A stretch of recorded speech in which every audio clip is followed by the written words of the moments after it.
Puji Tuhan, selamat pagi Bapak Ibu Saudara sekalian yang terjangkau dalam kanal YouTube ini. Sebelum kita mulaikan aktivitas kita, pagi hari ini kita mau merenungkan firman Tuhan. Kita berdoa. Terima kasih Bapa di surga, kami boleh bangun dengan kuat baru, tubuh yang sehat. Kami ingin merenungkan firman-Mu, Tuhan tolong urapi kami mengerti firman-Mu. Dalam nama Tuhan Yesus kami berdoa. Amin. Kita buka di dalam 2 Timotius 3 ayat 16. 2 Timotius 3 ayat 16 saya bacakan.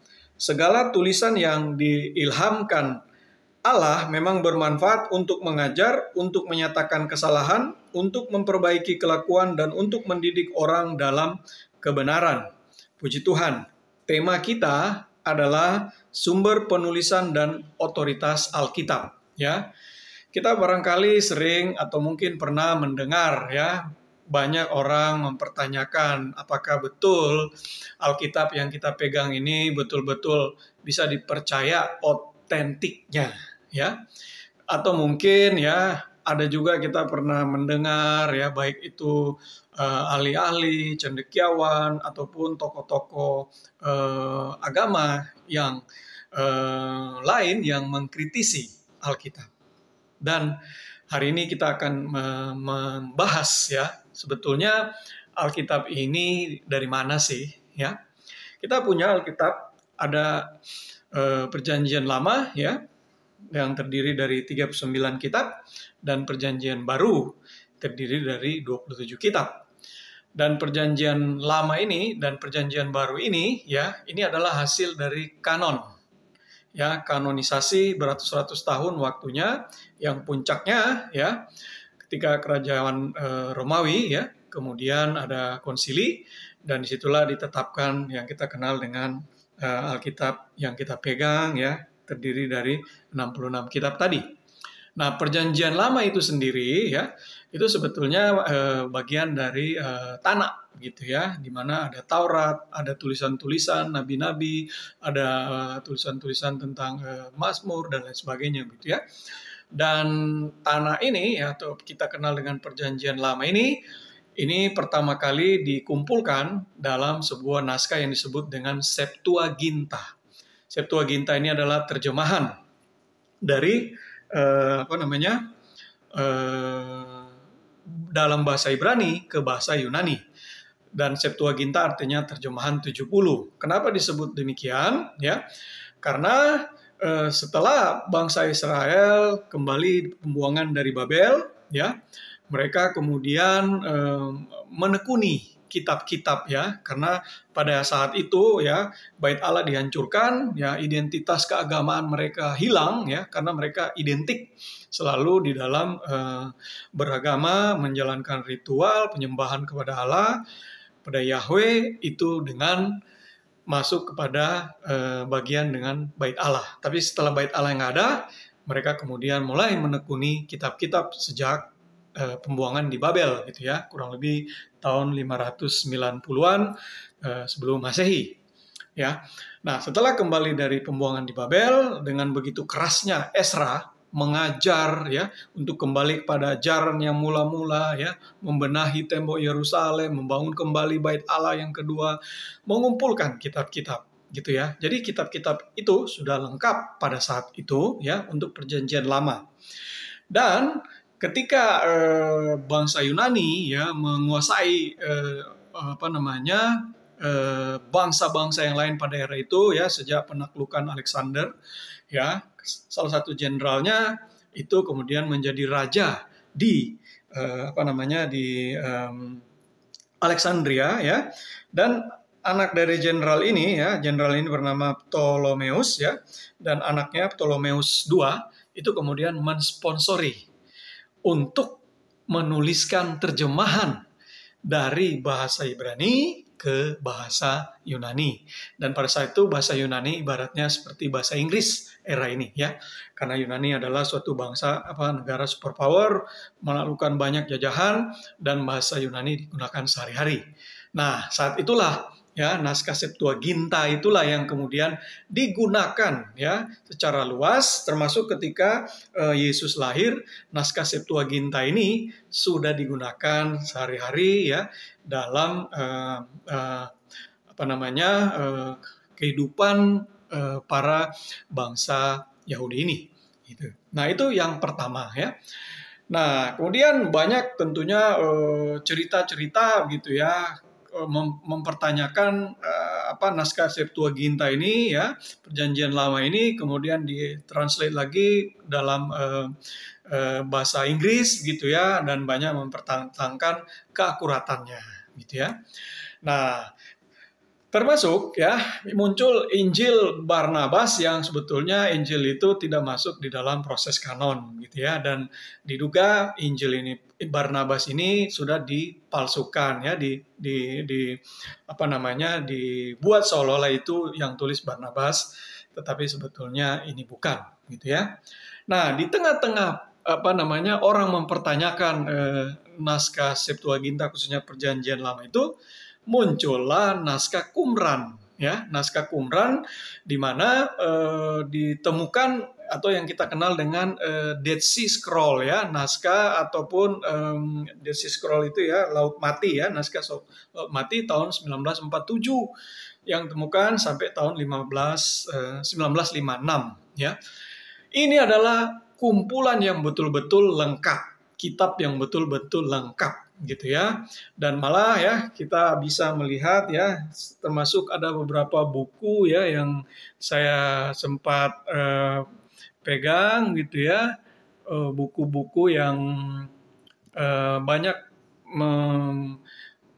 memuat naskah-naskah gitu ya, misalnya biblical archaeological jadi temuan-temuan arkeologi terkait dengan Alkitab gitu ya, dan di situ ada tulisan-tulisan yang mulai dari papirus gitu ya, yang mulai dari tulisan-tulisan kuno era Mesir gitu ya, karena memang bangsa penulis Taurat, 5 kitab Taurat, Kejadian ya, Keluaran, Imamat, Bilangan dan seterusnya itu ditulis oleh Musa, dan Musa kita tahu adalah didikan Mesir gitu ya. Jadi tulisan-tulisan mulai dari hilografnya Mesir ya, semua papirus-papirus itu semuanya sekarang tersimpan di museum yang ada di Israel ya. Buku-bukunya juga ada, kita bisa lihat di bahasa Inggris, website-website yang tersimpan. Jadi naskah Qumran ini kemudian mementahkan pertanyaan-pertanyaan orang terkait dengan terjemahan Septuaginta. Karena naskah Qumran ini betul-betul lengkap dan lain sebagainya. Bapak Ibu bisa cek ya, Qumran Q ya, Qumran Septuaginta, Bapak Ibu bisa cek ya. Sekarang sangat terbuka. Jadi apa yang kita yakini di dalam Alkitab itu dibuktikan secara sejarah. Ya, jadi iman kita ini tidak hanya melulu apa yang kita percayai, kemudian tidak ada dasar otentik sejarahnya. Itu betul-betul ada. Ya, kalau saya mau uraikan, memang butuh waktu yang panjang. Saya coba singkat gitu ya. Nah, terkait Perjanjian Lama ini juga, ya, yang paling lengkap, ya, kemudian itu mulai dirintis. Jadi naskah Qumran itu orang baru tahu tahun 1947 sampai 1956 ya. Nah, jadi naskah Septuaginta itu abad 3 sebelum Masehi yang dikonfirmasi dengan naskah Qumran yang ditemukan di Laut Mati itu 1947-1956. Nah, setelah naskah Septuaginta ya, itu kemudian ada yang disebut dengan naskah Masorah. Ya, inilah yang kemudian digunakan oleh orang-orang Yahudi sampai sekarang, karena naskah Masorah ini ya dikumpulkan oleh para rabi-rabi Yahudi, dituliskan ulang dan menggunakan tanda-tanda baca gitu ya, dan sudah dipilah-pilah dan sebagainya. Proses penyempurnaannya ini kurang lebih tahun 500 sampai 900 Masehi. Dan itu sampai sekarang digunakan oleh mereka. Dan itulah naskah modern terkait dengan Alkitab Perjanjian Lama. Ya, Bapak Ibu bisa akses lagi itu di website Nah, yang terakhir adalah perjanjian baru ya. Saya mau katakan bahwa ketika Tuhan Yesus sebelum mati, disalibkan, kemudian mati, bangkit, naik surga, Tuhan Yesus sudah bilang bahwa aku akan menghancurkan bait Allah ini dan dalam 3 hari akan saya bangun. Ya, orang-orang bingung, kok bisa? Ya, gimana caranya gitu ya? Dan ternyata Tuhan Yesus bangkit pada hari yang ketiga. Dan apa yang terjadi ya?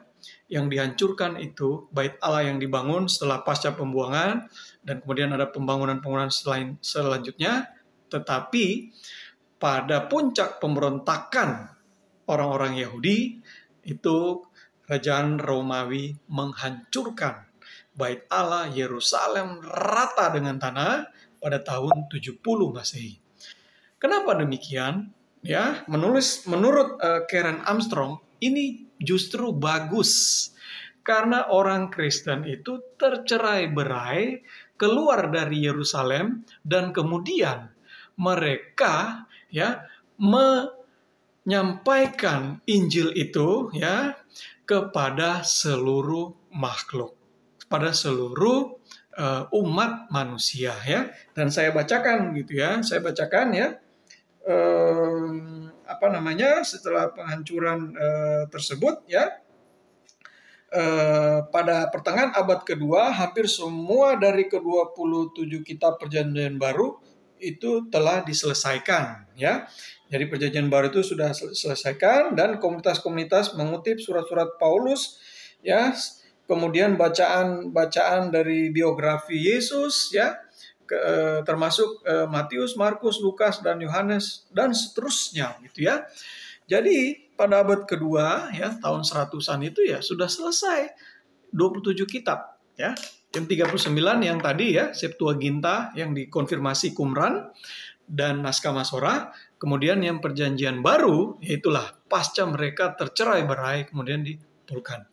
Nah, itu semua kemudian menjadi kanon ya, yang kita kenal dengan Alkitab ya. Namun memang terkadang ya kita terkadang orang Kristen hanya menerima yang perjanjian baru. Ya, perjanjian lama ternyata saling mengkonfirmasi baru dan lama. Makanya di dalam Matius, kita buka ya, Matius 13 ayat 52 ya. Matius 13 ayat 52, berkatalah Yesus kepada mereka, karena itu setiap ahli Taurat yang menerima pelajaran dari hal kerajaan sorga itu seumpama tuan rumah yang mengeluarkan harta yang baru dan yang lama dari perbendaharanya. Jadi yang baru dan yang lama itu saling mengkonfirmasi ya. Kita sudah ikuti bagaimana kedatangan Mesias itu sudah dinubuatkan di perjanjian lama dan digenapi di perjanjian baru ya, seperti yang disampaikan oleh surat 2 Petrus 1 ayat 20-21 ya, bahwa nubuat atau firman Tuhan dalam kitab suci tidak dihasilkan oleh kehendak manusia, tetapi oleh dorongan Roh Kudus ya. Jadi sekali lagi ya, bahwa Alkitab kita itu betul-betul adalah pewahyuan dari Allah ya, yang dituliskan oleh manusia ya. Manusia menjadi alatnya, dan kita bersyukur kita memiliki iman yang dasarnya tidak hanya secara teologis, tapi itu dibuktikan secara sejarah ya. Dan apa yang menjadi dasar dari firman itu, dari firman Tuhan itu, yaitu kebenaran ya. Mazmur 119 ayat 160. Jadi Alkitab kita atau firman Tuhan itu betul-betul dasarnya adalah kebenaran. Dan ya, kitab suci itu tidak dapat dibatalkan ya, itu di dalam Yohanes 10 ayat 35. Itu berarti bahwa ya, isi Alkitab itu benar dan dibuktikan dengan catatan temuan-temuan historis dan penuh kuasa Tuhan, ya. Oleh karena itu Alkitab merupakan tolok ukur bagi kebenaran dan otoritas tertinggi atas seluruh aspek kehidupan kita, ya. Dalam membaca Alkitab, maka kita harus menerimanya sebagai Tuhan sendiri yang sedang berbicara secara langsung pada pribadi kita, ya. Puji Tuhan, ya. Jadi ibaratnya tentunya kita pernah menerima surat, ya. Sekarang mungkin email, ya, atau WhatsApp dan lain sebagainya. Bagaimana kita mungkin tidak bertatap langsung dengan orang tersebut, tetapi melalui surat itu, email atau WhatsApp, kita tahu, ya, apa yang ingin disampaikan oleh seseorang. Demikianlah, ya, kalau kita membaca Alkitab. Kurang lebih itulah yang ingin disampaikan, dan itu adalah isi hati Allah, ya. Puji Tuhan, ya. Jadi kita semakin hari kita mendalami, ya, kita menekuni firman Tuhan ini, ya, melalui Alkitab ini, dan kita berdoa supaya Tuhan menolong kita dan memampukan kita untuk kita mengerti firman-Nya, ya. Ayat hafalan kita di dalam 2 Timotius 3 ayat 16, ya, yang saya sudah bacakan di awal. Puji Tuhan, kita berdoa. Terima kasih Bapa di surga, ucap syukur buat firman-Mu. Terima kasih atas segala penyingkapan Allah, penyataan Allah, pewahyuan Allah yang kami terima melalui Alkitab ini, dan Engkau Allah yang sudah turut bekerja di dalamnya, dalam proses kanonisasi yang semakin hari semakin dikonfirmasi melalui temuan-temuan sejarah, bahwa Alkitab itu betul-betul terjaga otentiknya, terjaga keasliannya, dan kami yakin ini adalah isi hati Allah yang ingin disampaikan kepada kami umat manusia. Pujilah nama Tuhan, dalam nama Yesus kami berdoa. Amin. Tuhan Yesus memberkati.